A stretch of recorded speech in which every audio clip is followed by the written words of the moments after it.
Bonjour à toutes et à tous, c'est un immense plaisir de vous retrouver aujourd'hui pour explorer ensemble les profondeurs, souvent tumultueuses, de la psyché humaine. Prenez un instant pour vous installer confortablement, respirez profondément, car nous allons aborder un sujet qui touche au cœur même de votre équilibre émotionnel, de votre intégrité et de votre avenir. Le narcissique, qui après avoir semé la désolation et le chaos dans votre vie, ressent soudain l'envie compulsive, presque prédatrice, de revenir vers vous. Pourquoi ce retour? Pour retrouver cette lumière, cette vitalité et cette chaleur qu'il a tenté d'éteindre en vous, mais dont il a cruellement besoin pour alimenter son propre vide. Il se retrouve aujourd'hui face à un abîme qu'il a lui-même creusé, incapable de reconstruire seul les ponts qu'il a réduits en cendres, dans un accès de rage ou d'indifférence. Bienvenue dans cet espace de réflexion, de décryptage et surtout de guérison. Si vous trouvez de la valeur dans nos échanges, si ces mots résonnent avec votre vécu, un pouce levé, un partage ou un commentaire nous permet de faire voyager ces informations vitales vers ceux qui errent encore dans la confusion la plus totale, cherchant désespérément une bouée de sauvetage dans l'océan de la manipulation. Aujourd'hui, nous plongeons dans l'empreinte indélébile, presque chirurgicale, laissée par les personnalités narcissiques. Quiconque a croisé le chemin d'un tel individu sait à quel point l'expérience est non seulement épuisante, mais dévastatrice pour l'âme. La réalité laisse derrière elle, particulièrement chez les empathes, dotés d'une grande sensibilité et d'une capacité d'émeuil hors du commun, des cicatrices invisibles faites de doutes existentiels, de dissonances cognitives et d'une confusion mentale persistante. L'empathe est un être de lien, un être qui perçoit les nuances les plus subtiles des émotions d'autrui et qui s'investit sincèrement, corps et âme, pour le bien-être de l'autre, souvent au détriment de ses propres besoins fondamentaux. C'est précisément cette authenticité, cette pureté d'intention, qui rend la gestion des décombres émotionnels si ardue après le passage d'un narcissique. Au début, beaucoup ne voient pas les red flags, ces signaux d'alerte écarlate, car ils ne peuvent tout simplement pas concevoir, dans leur structure mentale saine, qu'on puisse utiliser l'affection, la vulnérabilité et l'intimité comme des armes de contrôle et de destruction massive. Pour comprendre le retour du narcissique, il faut d'abord revisiter la phase initiale, celle du love bombing ou bombardement amoureux. C'est ici que le piège se remplit de son venin le plus doux. Le narcissique ne vous aime pas pour qui vous êtes. Il vous étudie avec la précision d'un entomologiste. Il scanne vos failles, vos manques, vos rêves les plus fous, pour devenir le miroir parfait de vos désirs. Si vous avez manqué de reconnaissance dans votre enfance, il sera votre plus grand admirateur, vous inondant de compliments sur votre intelligence ou votre beauté. Si vous cherchez la sécurité, il se présentera comme un roc inébranlable, prêt à vous protéger contre le monde entier. Cette phase est une drogue dure biologique. Elle inonde votre cerveau de dopamine et d'ocytocine, créant un lien traumatique si puissant qu'il ressemble à une addiction physique. Vous vous sentez enfin vu, enfin compris, sans réaliser que vous ne faites que contempler un reflet soigneusement construit pour vous séduire. Lorsque le narcissique revient plus tard, il cherche à réactiver ce circuit neuronal, à vous rappeler ses débuts idylliques pour vous faire oublier les mois ou les années de torture psychologique qui ont suivi. Il utilise vos propres souvenirs comme une arme de persuasion, vous murmurant « Tu te souviens de notre premier voyage ? Personne ne t'aimera jamais comme je l'ai fait à ce moment-là. » La relation avec un narcissique n'est jamais un long fleuve tranquille. C'est une chorégraphie macabre du déséquilibre, rythmée par une manipulation constante et invisible. Le narcissique alterne entre des moments de chaleur intense et des phases de froid polaire, vous maintenant dans un état d'insécurité permanente. Mais la fin d'une telle liaison ne vient pas toujours de l'initiative du narcissique, contrairement à ce qu'il aimerait faire croire pour sauver la face. Il est fréquent que l'empathe, poussé dans ses derniers retranchements, au bord de l'asphyxie psychologique, se voit contraint de trancher, de poser un acte de rupture radicale pour sa propre survie. C'est le moment où la victime réalise que rester, c'est mourir un peu plus chaque jour. Cependant, peu importe qui ferme la porte physiquement, les narcissiques cherchent systématiquement à brûler la terre derrière eux. Ils veulent s'assurer que rien ne pourra repousser sans leur permission, que votre jardin intérieur restera une friche stérile en leur absence. Ils peuvent saboter vos relations amicales, vos opportunités professionnelles ou votre estime de soi juste avant de partir, pour être sûr que vous ne pourrez pas rebondir facilement. Comprendre ces mécanismes, décortiquer ces tactiques de terre brûlée, c'est commencer à se réapproprier sa propre histoire et à reprendre le stylo pour écrire les chapitres suivants. L'une des tactiques les plus perverses durant cette phase de démolition est le gaslighting ou détournement cognitif. Le narcissique vous fait douter de votre propre mémoire, de votre propre santé mentale. Je n'ai jamais dit ça. Tu inventes encore. Tu es trop sensible. Tu prends tout au premier degré. Tu imagines des choses. Tu devrais te faire soigner. À force de répétition, vous finissez par perdre confiance en vos propres sens. Vous commencez à noter les conversations pour vérifier si vous n'êtes pas en train de devenir fou.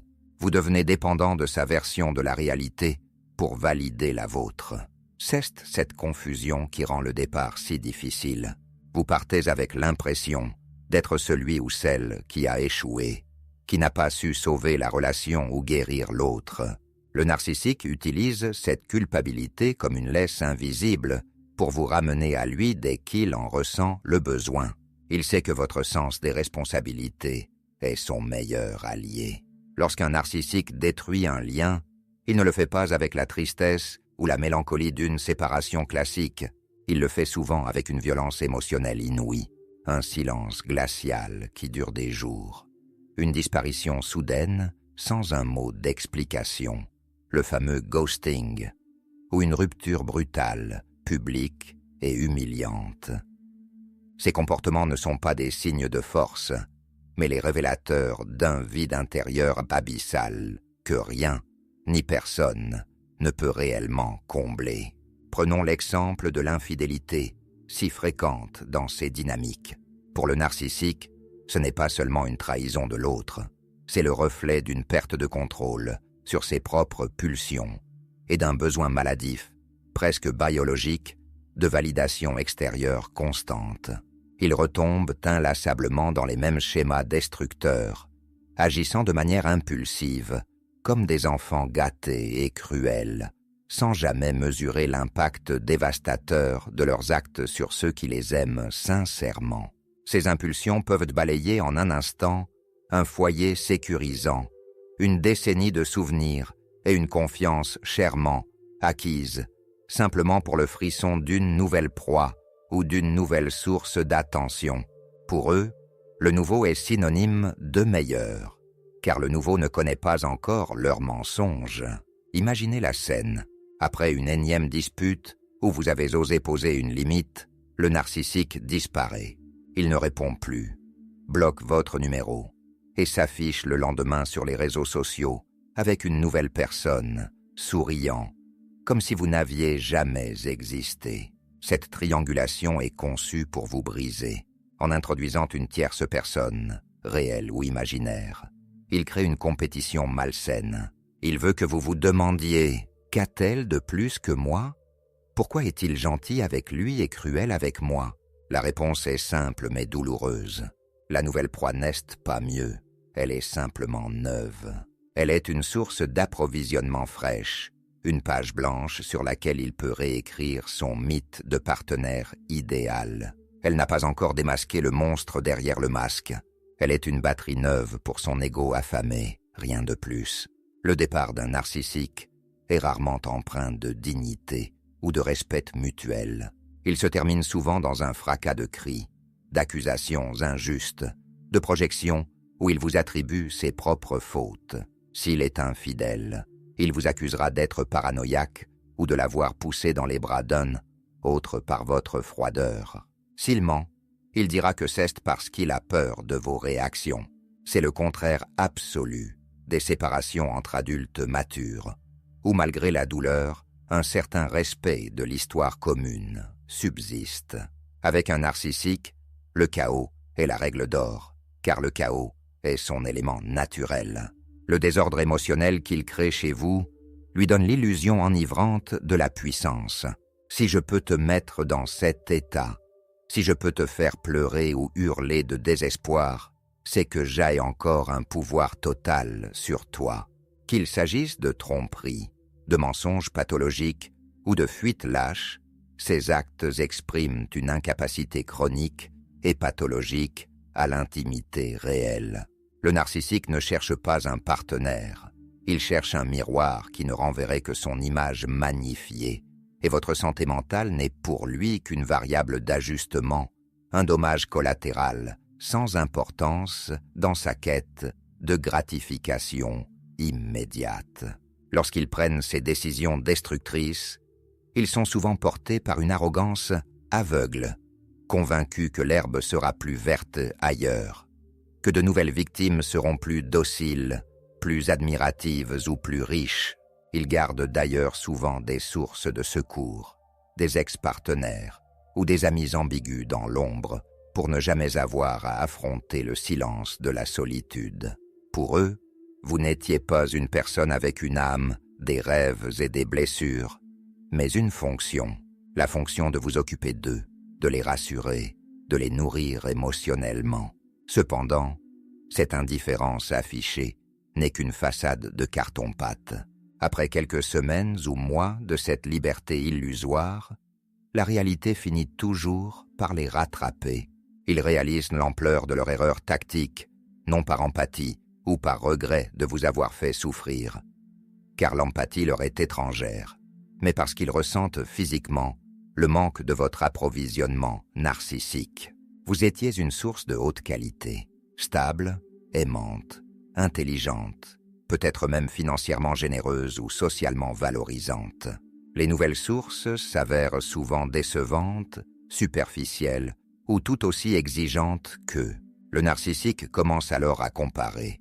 Il se souvient de votre patience infinie, de la manière dont vous gériez tout le quotidien, des factures aux rendez-vous médicaux, de l'éducation des enfants à l'organisation des vacances, pour lui laisser le beau rôle. Cet aveu d'échec déclenche alors chez lui une anxiété sourde, une rage narcissique rentrée ou une véritable panique existentielle. Si, de votre côté, vous maintenez une distance stricte et un silence radio impeccable, le narcissique commence à cogiter de manière obsessionnelle, car votre silence est le miroir de son propre néant. Il ne supporte pas l'idée que vous puissiez fonctionner, voire être heureux sans lui. Cela remet en question toute sa supériorité autoproclamée. Pour lui, votre bonheur sans lui est une insulte, une preuve qu'il n'est pas indispensable. Leur illusion de contrôle vacille, et ils doivent soudain faire face à leurs propres démons, ces ombres qu'ils ont passé leur vie à fuir. Malgré l'assurance, le charisme et la superbe qu'ils affichent en société, les narcissiques sont intérieurement d'une fragilité extrême, comparable à une fine couche de glace sur un lac profond. Confrontés aux conséquences concrètes de leurs actes, la solitude, la perte de confort, la dégradation de leur image, ils entrent dans un cycle de doute et de paranoïa. Un narcissique ne regrette jamais la trahison morale. Il n'a pas de boussole éthique. En revanche, il enrage d'avoir perdu sa réputation, son confort matériel ou le prestige que votre présence à ses côtés lui apportait. Si vous étiez celle qui organisait les dîners, qui gérait les finances, ou qui lui donnait une image de stabilité familiale auprès de ses collègues. Il se sent soudainement nu et exposé. Il se rend compte que sans vous, il n'est qu'une coquille vide. Réussir à quitter une telle relation et à se reconstruire sans être anéanti est perçu par lui comme une défaite humiliante. Son plan initial était de laisser derrière lui un être brisé, une ombre errante qui pleurerait son absence éternellement, validant ainsi son importance vitale. Si vous trouvez la paix, si vous souriez à nouveau sur une photo, si vous réussissez professionnellement ou si vous entamez une nouvelle relation saine, vous lui volez son pouvoir symbolique et cela, il ne peut l'accepter. C'est souvent à ce moment précis que commence le hoovering, l'aspiration. Il va tenter de vous aspirer à nouveau dans son orbite par tous les moyens possibles. Cela peut commencer par un SMS anodin. « J'ai vu ce film et j'ai pensé à toi » ou « Je suis passé devant notre ancien appartement. Ça m'a fait bizarre. » Ne vous y trompez pas. Ce n'est pas de la nostalgie, c'est un test de ligne. Il vérifie si le poisson mord encore à l'hameçon, si vous êtes comme toujours sensible à sa voix ou à ses évocations du passé. On croit souvent, à tort, que le narcissique sort vainqueur de la rupture car il semble passer à autre chose avec une rapidité déconcertante, s'affichant parfois avec un nouveau partenaire, quelques jours seulement après vous avoir quitté. Mais c'est un leurre total, une mise en scène destinée à vous blesser et à se rassurer lui-même sur sa propre désirabilité. Au fond, ils ne sont jamais en paix, car ils emportent leur enfer intérieur partout où ils vont. Peu importe l'ampleur de votre investissement passé, ce n'était jamais assez à leurs yeux, car leur réservoir est percé. Votre dévouement, vos sacrifices, vos nuits blanches à essayer de comprendre leurs besoins étaient considérés comme un dû, une simple taxe sur votre existence. Avec le temps, et malgré leur dénégation, ils finissent par comprendre que leur jeu de pouvoir, leurs mensonges et leurs manipulations ne les ont pas rapprochés d'un iota du bonheur ou de la sérénité. Ils sont condamnés à répéter le même premier acte d'une pièce de théâtre qui finit toujours par une tragédie. Au début d'une nouvelle relation, ils tentent de s'étourdir dans des distractions superficielles, des achats compulsifs ou des conquêtes sans lendemain. Mais ces rencontres fast-food ne parviennent jamais à étancher leur soif inextinguible de reconnaissance et de fusion toxique. Ils réalisent que le problème ne venait pas de vous, mais de leur incapacité à ressentir une connexion profonde. Cette réalisation est terrifiante pour eux, car elle pointe vers leur propre dysfonctionnement. Alors, ils reviennent vers l'ancienne source, celle qui les connaît le mieux, espérant que vous aurez oublié le mal qu'ils ont fait, ou que votre gentillesse excessive, qu'ils méprisent en privé, mais exploitent en public, vous poussera à leur donner une 10e chance. Ils peuvent même simuler une épiphanie. J'ai enfin compris mes erreurs. J'étais perdu. Je vais aller en thérapie pour changer. Je te le promets. Tu es la seule personne qui m'ait jamais vraiment compris. Ce sont des scripts, des paroles sans substance, destinées uniquement à rouvrir la porte. Ils ne veulent pas changer. Ils veulent juste que vous repreniez votre place de fournisseur. En plus du chaos purement émotionnel, une rupture avec un narcissique entraîne souvent des complications matérielles, financières ou logistiques qu'ils détestent par-dessus tout assumer. Que ce soit le partage des biens, la garde des enfants ou simplement la gestion du quotidien, cette charge crée une pression qu'il juge indigne de lui. Le narcissique se voit comme un roi ou une reine. Les détails triviaux de la vie sont pour les petites gens. Lorsqu'il se retrouve seul à devoir payer ses factures à l'heure, à s'occuper du linge ou à gérer les rendez-vous administratifs complexes, il ressent une frustration intense. Il regrette alors non pas votre personne, mais votre service. Il se souvient de la fluidité de sa vie, quand vous étiez là pour absorber tous les chocs et anticiper tous les problèmes. Il cherche à revenir pour récupérer son majordome émotionnel et logistique, malgré leur désir secret de renouer pour retrouver leur confort perdu. Ils manquent cruellement des compétences émotionnelles de base pour réparer ce qu'ils ont brisé. Le chemin de la réconciliation authentique leur est barré par leur ego surdimensionné et leur incapacité organique à s'excuser sincèrement, sans ajouter un « mais ceste parce que tu as fait ça ». Cette dualité entre le besoin de vous récupérer et l'incapacité de reconnaître leur tort génère une immense frustration qui peut se transformer en harcèlement. Là où une personne saine éprouverait une culpabilité saine, menant à une remise en question et à un changement de comportement, le narcissique s'enferme dans l'orgueil blessé, la victimisation de soi et la rage. Il peut alors commencer une campagne de dénigrement, smear campaign, auprès de vos amis communs, racontant que c'est vous qui êtes instable, infidèle ou abusif, afin de protéger sa réputation, tout en vous isolant socialement. C'est sa police d'assurance. Si vous ne revenez pas, il s'assurera que personne ne vous croira. Cette période de turbulence peut durer des mois, voire des années, si vous ne coupez pas les ponts de manière drastique.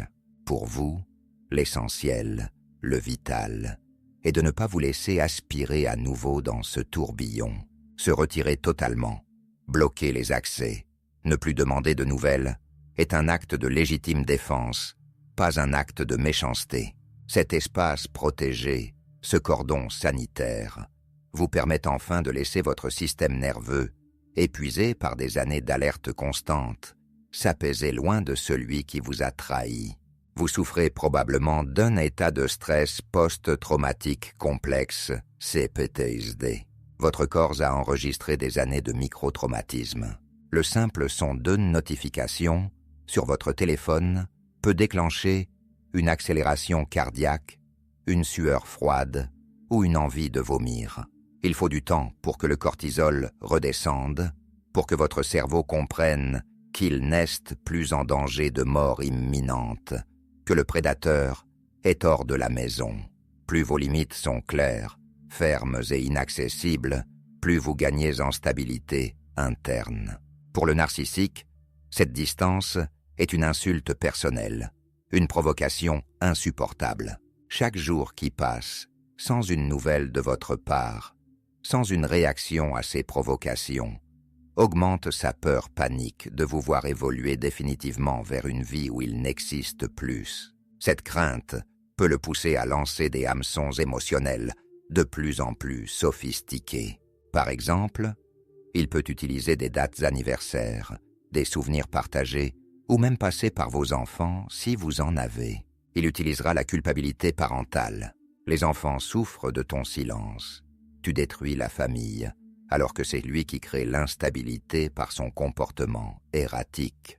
C'est une tentative désespérée, presque pathétique, de vous ramener dans son univers de drame permanent, car le drame est le seul langage qu'il maîtrise vraiment pour se sentir vivant.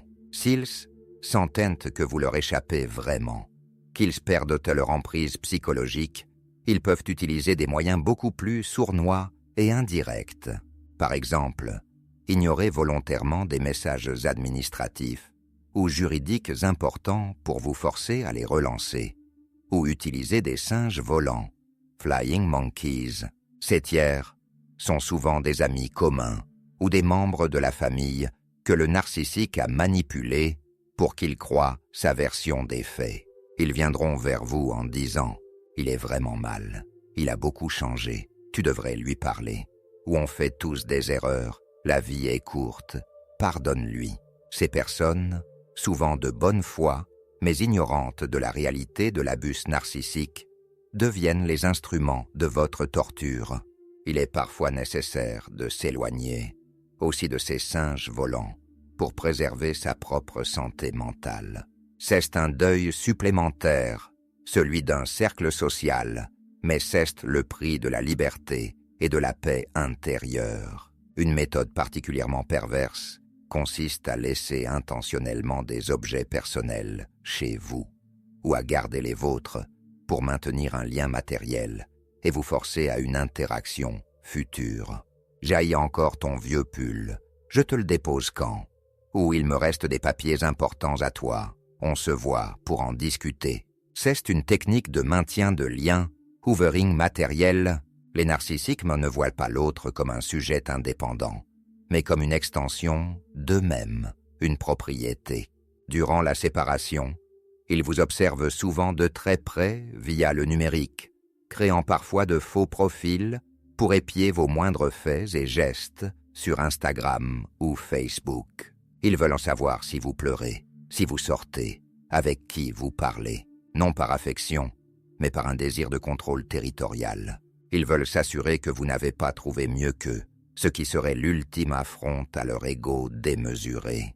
Si vous étiez à leur place, avec votre cœur d'empathe, vous agiriez avec humilité, vous chercheriez le dialogue et la réparation. Vous vous diriez « J'ai fait du mal, je dois m'excuser et laisser cette personne tranquille pour qu'elle puisse guérir. » Mais le narcissique est guidé par une force différente, la défense absolue de son faux soi, cette image de perfection qu'il projette au monde. Pour lui, s'excuser, c'est mourir. Admettre un tort, c'est s'effondrer. Ils tournent autour de votre vie comme des prédateurs autour d'une oasis, incapables de lâcher prise, car cela signifierait affronter le silence assourdissant de leur propre vide intérieur. Ils placent leur image sociale au-dessus de toute considération affective ou humaine. Il est vital de comprendre, d'intégrer au plus profond de vos cellules, que leur comportement erratique ne définit en rien votre valeur personnelle. Vous n'êtes pas responsable de leur incapacité à aimer. Rappelez-vous les moments de solitude intense que vous ressentiez alors que vous étiez physiquement à deux.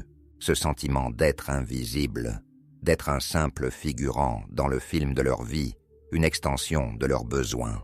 Rappelez-vous ces moments où vos pleurs ne suscitaient qu'un haussement d'épaule, un soupir d'agacement ou une remarque cinglante sur votre instabilité. Le narcissique est incapable de résonance émotionnelle. Il peut mimer l'empathie s'il a un intérêt à le faire, pour séduire ou pour manipuler, mais il ne la ressent pas. C'est pourquoi, une fois que vous n'êtes plus utile, il peut vous jeter comme un objet cassé. Et c'est pourquoi, quand il a besoin de vous, il revient comme si de rien n'était, s'étonnant même que vous soyez encore en colère pour des choses qui appartiennent au passé. Cette déconnexion totale entre les actes et les paroles est la marque de fabrique de la pathologie. Un véritable compagnon, un ami sincère, un partenaire de vie digne de ce nom reste à vos côtés dans l'adversité. Il est un port dans la tempête. Le narcissique, lui, a prouvé par ses actes répétés qu'on ne pouvait pas compter sur lui quand les vents tournent. Il est celui qui crée la tempête et qui vous reproche ensuite d'être mouillé.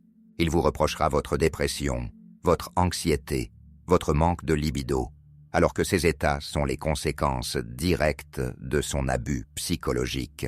Une fois que la lumière crue de la vérité a éclaté sur son fonctionnement, il n'y a plus de retour possible vers l'innocence. Vous ne pouvez plus dévoir ce que vous avez vu.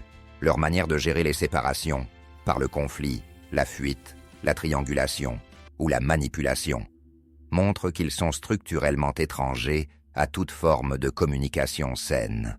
Les tactiques de harcèlement subtil, ces messages ambigus à 2 heures du matin, ces likes impromptus sur de vieilles photos de vacances, visent uniquement à vous maintenir dans un état d'hyper-vigilance.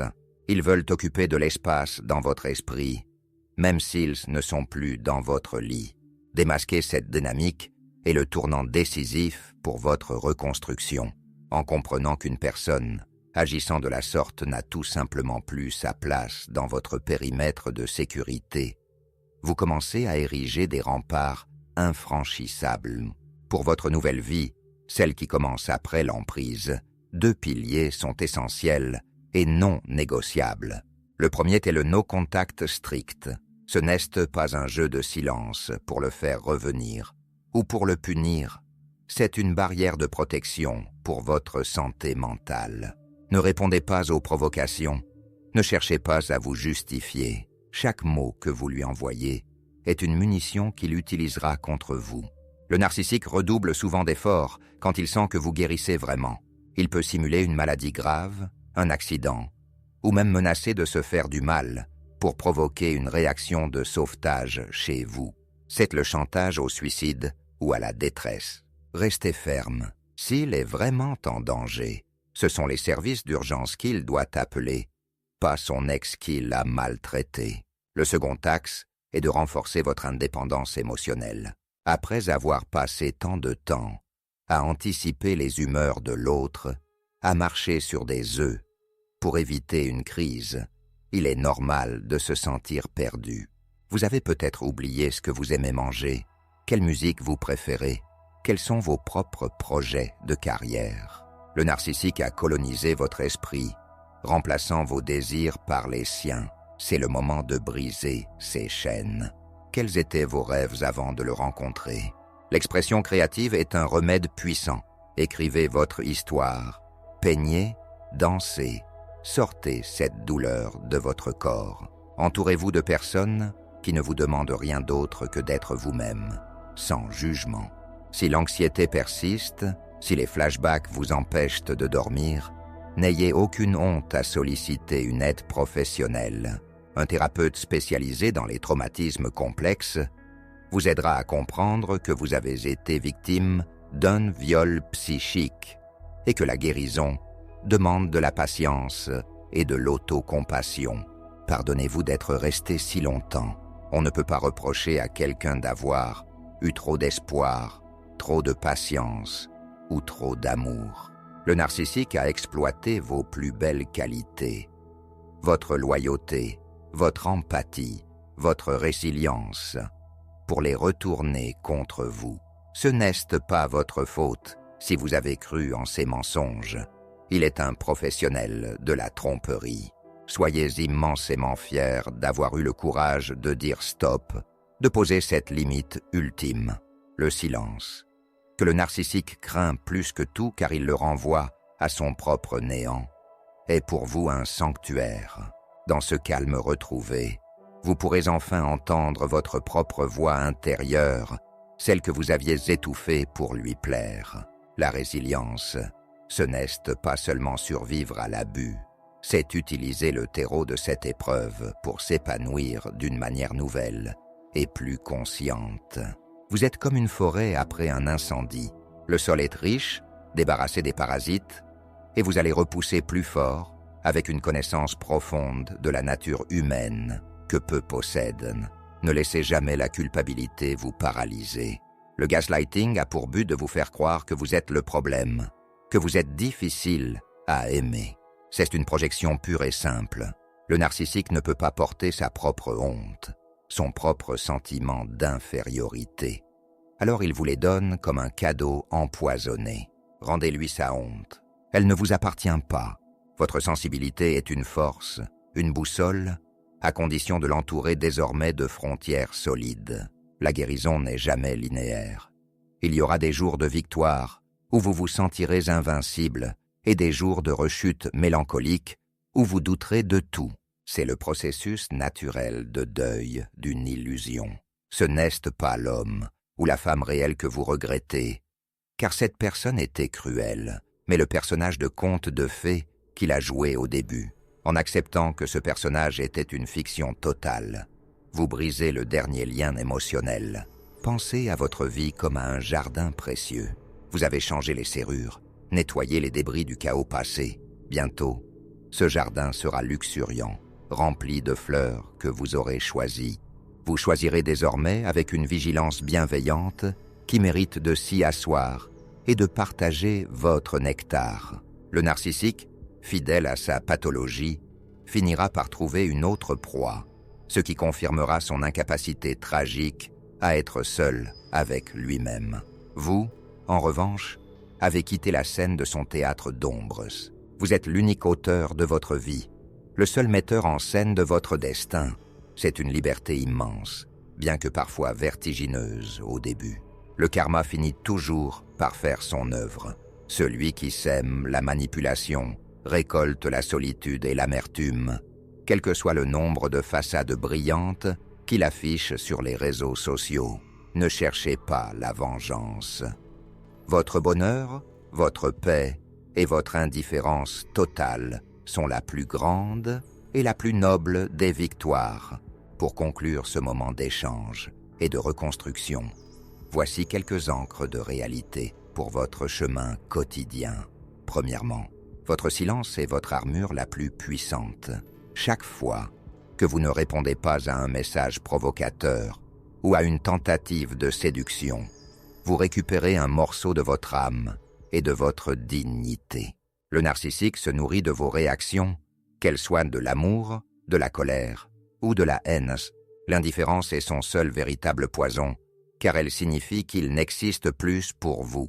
Deuxièmement, pratiquez la méthode de la pierre grise, Grey Rock, si vous êtes absolument obligé de maintenir un contact minimal pour la garde des enfants ou des dossiers professionnels. Devenez aussi ennuyeux, neutre et sans intérêt qu'un galet gris au bord d'un chemin. Répondez par des phrases courtes. Cesse noter, je vais y réfléchir, d'accord. Ne donnez aucune prise émotionnelle, aucune information sur vos sentiments ou votre nouvelle vie privée. Troisièmement, réappropriez-vous votre corps et votre espace. Le traumatisme narcissique se loge dans les tissus, dans la posture, dans la respiration.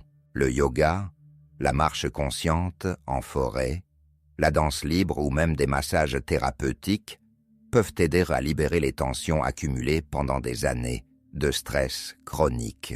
Votre corps a besoin de savoir qu'il est enfin en sécurité. Quatrièmement, redéfinissez vos standards relationnels.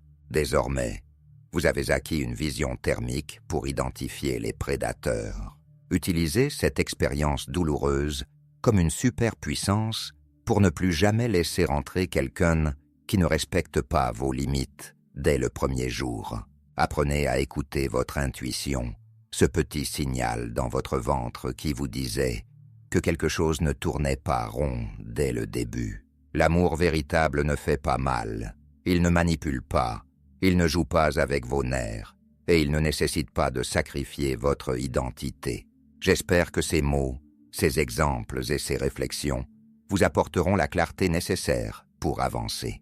Vous n'êtes pas seul dans ce combat. Nous sommes des milliers à avoir traversé ce désert pour trouver, de l'autre côté, une oasis de paix et d'authenticité. Prenez un soin infini de vous. Traitez-vous avec la douceur que vous auriez pour un enfant blessé. Restez fidèles à votre lumière intérieure, car le monde a désespérément besoin de votre authenticité retrouvée.